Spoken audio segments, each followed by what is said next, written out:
In this video, I'll guide you through how to set up Klaviyo email automation. Whether you're just getting started with email marketing or looking to streamline your communications, setting up automated flows in Klaviyo can save you time and increase your engagement rates. Let's dive into the process and make it simple and straightforward for you. To begin, we need to navigate to the Flows tab. You'll find this in the left-hand navigation sidebar of your Klaviyo dashboard. Flows are essentially automated email sequences that are triggered by specific actions or events. They're a powerful tool to keep your audience engaged without having to send each email manually. Once you're in the Flows section, look to the top right corner of your screen. Here, you'll see a blue button labeled Create Flow. Go ahead and click on that. This is where you'll start crafting your email automations by choosing from a variety of templates or creating one from scratch. Now, you'll be presented with a library of automation templates.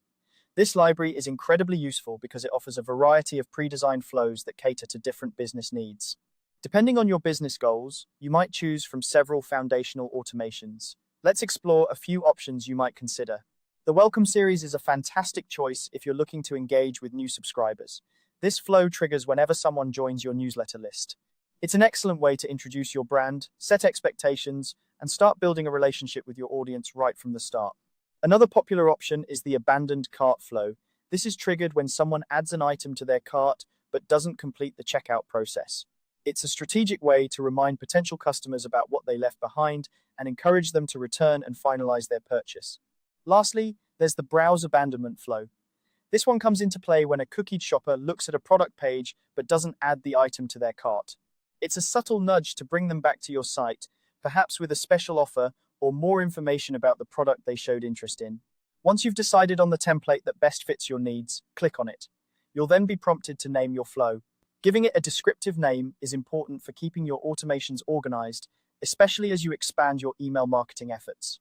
For example, if you're setting up a welcome series, you might name it something like Welcome Series, New Subscribers. After you've named your flow, click the Create Flow button. This will finalize your selection and take you to the flow editor, where you can customize the emails within your chosen automation to fit your brand's voice and objectives. And there you have it. Setting up Klaviyo email automation is a breeze when you know where to start and what options are available. By using these automated flows, you're not only enhancing your marketing efforts, but also creating a more personalized experience for your subscribers. This simple guide has shown you how to efficiently set up your email flows in Klaviyo, empowering you to focus more on growing your business while maintaining meaningful connections with your audience. Happy automating!